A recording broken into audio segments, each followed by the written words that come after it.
किसी भी अष्टमी तिथि को 12 महीने में शुक्ल पक्ष कृष्ण पक्ष की अष्टमी तिथि पड़ती है। यदि किसी भी अष्टमी तिथि को अगर किसी ने नियम बनाया 5 अष्टमी का, 8 अष्टमी का, 7 अष्टमी का, एक कनेर का पुष्प शिवजी के शिवलिंग को समर्पित करना, अशोक सुंदरी के स्पर्श करना, और जो जलाधारी होती है, जैसे ये शिवलिंग है, ये जलाधारी है, तो पहले शिवलिंग पर स्पर्श, फिर अशोक सुंदरी का स्पर्श, फिर जलाधारी पर कनेर का पुष्प शिव जी की ओर मुख कर कर, अर्थात जैसे मानो ये कनेर का पुष्प है, तो ऐसा शिवलिंग का स्पर्श करते हुए जलाधारी पर जो समर्पित करता है, भगवान शंकर उसके मन की कामना को पूर्ण जरूर करते हैं। एक कनेर का पुष्प किसी भी अष्टमी पर, एक बेलपत्र, 3 शमी पत्र, आप कभी दिल से, कभी मौका मिले हृदय से अशोक सुंदरी वाली जगह का स्पर्श कर कर भगवान शंकर के शिवलिंग पर एक बार समर्पित कर कर देखना, और दूसरे वर्ष इंतजार करना कि तुम अष्टमी के दिन बाबा को शमी पत्र बेलपत्र दिया था, क्या बाबा ने तेरे घर में धन और वैभव दिया कि नहीं दिया। जो स्थिति में गाड़ी चल रही थी वो स्थिति की गाड़ी तेरी पार हुई कि ना। 4 बजे से 7 बजे तक शिव के भ्रमण का समय बताया है शाम को, तो 7 बजे से लेकर फिर रात्रि 9 बजे तक लक्ष्मी और दरिद्रता फिर भ्रमण पर जाती है। इनका एक समय निश्चित है महाराज, भ्रमण कर कर आ जाना। अब इस बीच में जब लक्ष्मी और दरिद्रता दोनों निकल कर जा रही हैं, तो दोनों एक भाव रख कर जाती हैं कि आज हमको कहां प्रवेश करना,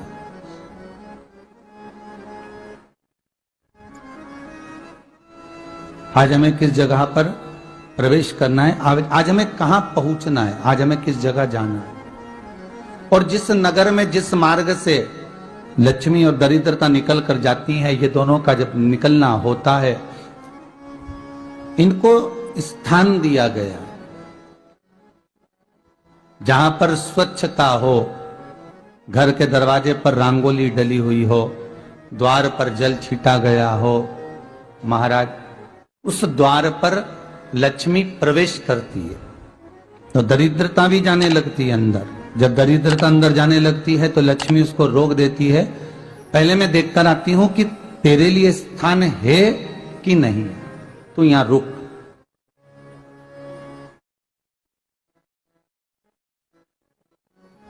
कुछ देर तक दरिद्रता बाहर खड़ी रहती है, और लक्ष्मी जी की बड़ी बहन जब दरिद्रता बार बार अंदर जाने का प्रयास करती है, तो लक्ष्मी जी कहती हैं, जी तू इतनी बड़ी होकर तुझे मालूम है, तू तेरा सम्मान होना चाहिए, आदर होना चाहिए, और तू अंदर चली जाए और कोई तेरा सम्मान ना करे तो कितना बुरा लगेगा, इसलिए तू बाहर खड़ी रहे, मैं अभी आई। अंदर जाती है, और जब लक्ष्मी जी भ्रमण कर लेती हैं, अंदर प्रवेश कर कर आती हैं, और प्रवेश कर कर आती हैं तो दरिद्रता पूछती है चले अंदर, तो लक्ष्मी जी कहती हैं, तुझे मालूम नहीं है क्या जीजी कि जिस घर में मैं प्रवेश कर जाती हूं उस घर में फिर दरिद्रता नहीं जा सकती, क्योंकि यह तेरा वचन था, यह तेरा वचन था। अपन दोनों का जब मंगल विवाह हुआ था, मेरा विवाह जब नारायण के साथ में हुआ और तुम्हारा विवाह जब दुस्साह मुनि के साथ हुआ, दरिद्रता का विवाह दुस्साह मुनि के साथ हुआ, जब अपना दोनों का विवाह हुआ था तो अपन दोनों ने एक वादा करा था कि जिस घर में लक्ष्मी प्रवेश कर जाएगी उस दिन फिर दरिद्रता नहीं जाएगी, और जिस घर में दरिद्रता प्रवेश कर जाएगी उस घर में फिर लक्ष्मी नहीं जाएगी। अब जब मैं अंदर देख कर आ गई हूं तो तू अंदर नहीं जा सकती, अर्थात लक्ष्मी के चरण जिस घर में पड़ गए उस घर में फिर दरिद्रता प्रवेश नहीं कर रही। चलते चलते फिर दरिद्रता ने देखा और लक्ष्मी जी इसको लेकर गई, और लक्ष्मी जी ने देखा कि इसके दरवाजे पर जल नहीं छीटा गया, इसके दरवाजे पर ना रंगोली डली है, इसका द्वार साफ नहीं हुआ, इसके द्वार पर दीप नहीं है, इसके द्वार पर कलश नहीं है, इसके दरवाजे पर ढेर सारा कचरा पड़ा हुआ है, कोई श्वान कोई कुत्ता गंदगी भी कर कर चला गया है, कहीं बिल्ली ने गंदगी कर रखी है, कहीं जीवों ने कुछ गंदा गिरा रखा है। तो फिर लक्ष्मी जी कहती है, जी अब मैं होकर आ गई थी ना, अब तू जा, तू होकर आ। और दरिद्रता प्रवेश करती है। तो अंदर जाकर क्या देखती है दरिद्रता कि इतनी सवेरे से मैं घूमने इनके दरवाजे पर आई और ये तो सब चादर तान के चकाचक गुर्राटा भर भर कर सो रहे हैं। तो दरिद्रता कह देती है, तुम्हारा भाग्य ही बेकार है, तुम्हें क्या करूं, तुम ऐसे ही सोते रहो। और दरिद्रता गुस्से में बाहर निकल कर आती है, लक्ष्मी से कहती है, लक्ष्मी तू इसके घर में जाना ही मत ही। तो दरिद्रता को कहती है, जी तेरी बात नहीं मानूंगी क्या मैं? लक्ष्मी जी बोली, मैं तेरी बात नहीं मानूंगी, बिल्कुल नहीं जाऊंगी इसके घर में, तू चिंता मत कर, चल आगे चले। फिर आगे बढ़े। ये लक्ष्मी और दरिद्रता का प्रवेश। आपके घर का द्वार, आपके घर का दरवाजा। फिर निवेदन करूंगा एक बहुत सुंदर बात, हमें महाराष्ट्र से सीखना चाहिए, हमें साउथ से सीखना चाहिए, दक्षिण से। जिस समय पर भक्ति देवी यमुना जी के घाट पर रो रही थी, अपने पुत्र ज्ञान और वैराग्य को गोदी में लेकर, समय देवऋषि नारद ने प्रश्न किया था कि तुम कहां पर पोषित हुई हो, तुम्हें ऊर्जा कहां से प्राप्त हुई? तो कहा, मैं गुजरात से तो चली हूं।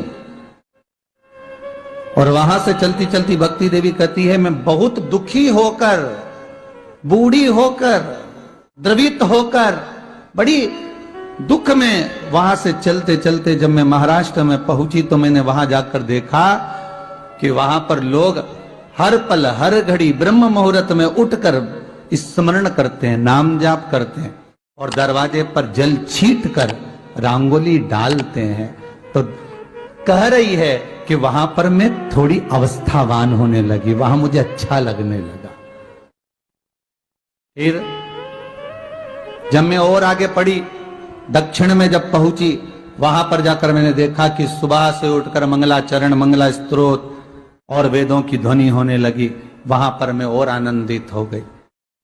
हमें कुछ चीजें महाराष्ट्र से सीखना चाहिए कि वहां रहने वाले जो भगत हैं, वारकरी संप्रदाय के जो भक्त होते हैं, वैष्णव जो धर्म के भक्त होते हैं, उनका नियम है सवेरे के समय घर में पानी है कि नहीं है, पर जब भी वो घर का दरवाजे के बाहर थोड़ा ना थोड़ा पानी तो छींट ही देते हैं। और छींटने के बाद फिर वहां पर, अपने यहाँ तो दिवाली पर रंगोली बनती है जी, और वहां पर रोज की रंगोली बन जाती है कि कभी हो सकता है परमात्मा राह भूल कर हमारे घर में प्रवेश कर जाए, इसलिए वहां प्रतिदिन की रंगोली, प्रतिदिन।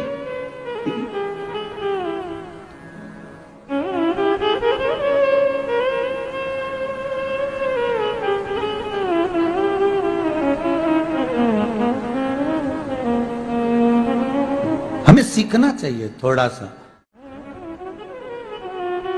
आज के जमाने में तो बहू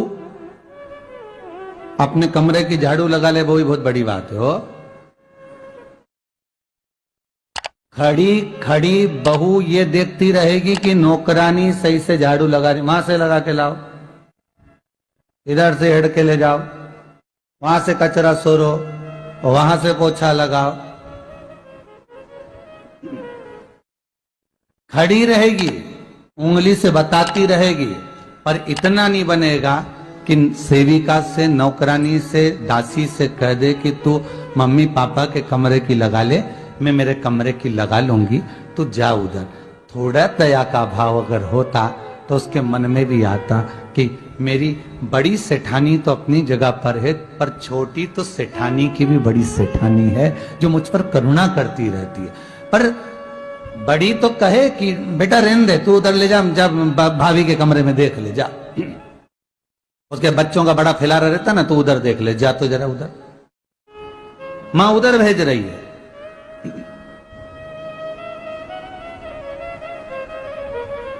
थोड़ा सेवा का भाव हमारे भीतर हो। और एक निवेदन तो हमेशा करा है और अब आज भी करता हूं, पूरे घर की सफाई करवाओ, पूरे घर में तुम पोछा झाड़ू जो चाहे करवाओ, मना नहीं है। पर एक निवेदन है, रसोई घर के अंदर बहू और बेटी ही जाकर भोजन बनाए तो अन्नपूर्णा सदा कृपा करती है महाराज। बहू और बेटी ही।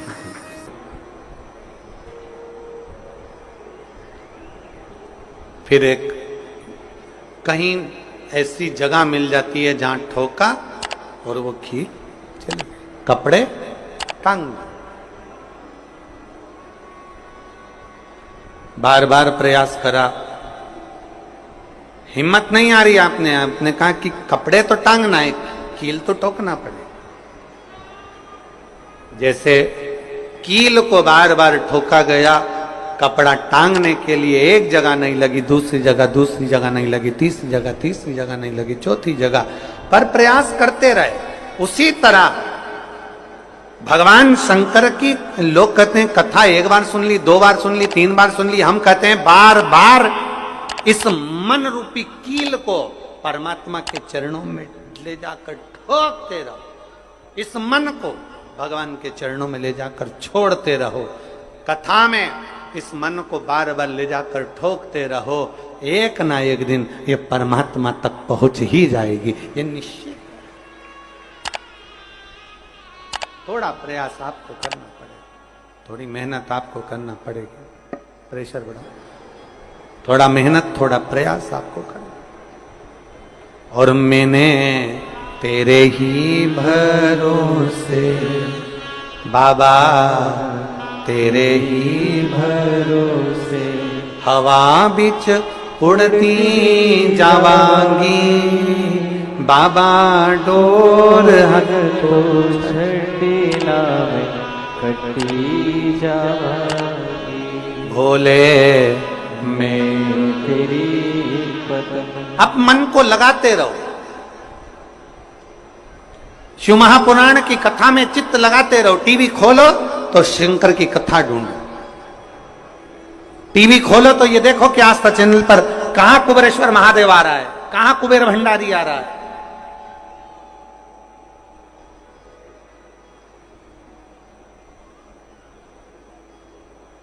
मन को इधर उधर ना मोड़ो। जैसे एक व्यक्ति ने अपनी गाड़ी से 25 लोगों को उड़ा दिया। अब एक व्यक्ति ने 25 लोगों को उड़ा दिया तो उसको ले जाके पुलिस वालों ने जज के सामने खड़ा कर। जज ने पूछा, तुम्हारे ऊपर इल्जाम लगा है तुमने 25 लोगों को उड़ाया। जी हुजूर, सफाई में कुछ कहना चाहते हो, सफाई देना चाहते हो? उसने कहा, हुजूर मैं गाड़ी चला रहा था, मेरा ब्रेक फेल हो गया था, तो एक तरफ 2 लोग जा रहे थे, एक तरफ पूरी बारात जा रही थी। अब आप बताओ हुजूर, जज साहब, मुझे गाड़ी का हैंडल कहां घुमाना था? जज साहब ने कहा, 25 लोगों से तो अच्छा था कि 2 लोगों पर गाड़ी चढ़ाता, 2 लोगों को उड़ा देता, पर 25 क्यों उड़ाए तूने? जज साहब, आप बिल्कुल सत्य कह रहे हो, मैंने अपना हैंडल 2 लोगों की ओर ही घुमाया था, पर वो बारात में घुस गए थे। मैंने तो 2 के लिए ही हैंडल घुमाया था, पर वो बारात में घुस गए। हम भी ऐसे ही हैं। हमें शिव जी को 1 लोटा जल चढ़ाना है, हमें शंकर जी का भजन करना है, हमें भगवान को भजना है, हमें कथा सुनना है। हम जाते बड़े मन से कि हमें कथा सुनना है, कथा सुनना है, कथा सुनना है, कथा सुनना है, और मालूम पड़े कथा में जाकर बैठे, कोई इधर बात कर रहा था, कोई उधर बात कर रहा था, कोई पीछे आवाज लगा रहा था, कोई कुछ नहीं, तो तुरंत जितने बैठे रहेंगे ना, तुम सबका ध्यान एकदम उसी जगह पर मन जाएगा कि कौन ने क्या बोला, कौन ने क्या करा। अरे भाई, तुम आए कहां पर हो? भगवान शिव की कथा को सुनने के लिए। तुम आए कहां पर हो? शंकर को अपने दिल में बिठाने के लिए। तुम आए कहां पर हो? शिव तत्व को जानने के लिए। और अपने चित्त को हम भटका रहे हैं, अपने चित्त को इधर उधर लेकर जा रहे हैं। वो श्रेष्ठता नहीं।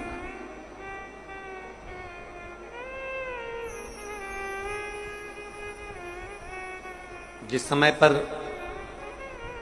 ब्रह्मा जी ने सृष्टि की रचना करी,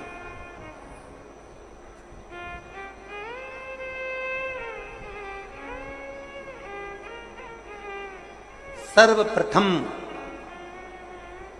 ब्रह्मदेव सृष्टि की रचना करना प्रारंभ करते हैं और देखते हैं कि ये संपूर्ण ब्रह्मांड को मुझे अच्छा बनाना है, प्रबल बनाना है, श्रेष्ठ बनाना है, इसकी रचना करना है, इसका विस्तार करना है। उन्होंने सनकादि ऋषियों को प्रकट कर, सनत कुमारों को जब प्रकट किया, सनत कुमारों को प्रकट करते से ही सनत कुमार तो भगवान शंकर की, भगवान नारायण की भक्ति में ऐसे डूब गए कि उन्होंने सृष्टि का क्रम आगे बढ़ाया ही नहीं। उन्होंने सृष्टि को आगे बढ़ाया ही नहीं।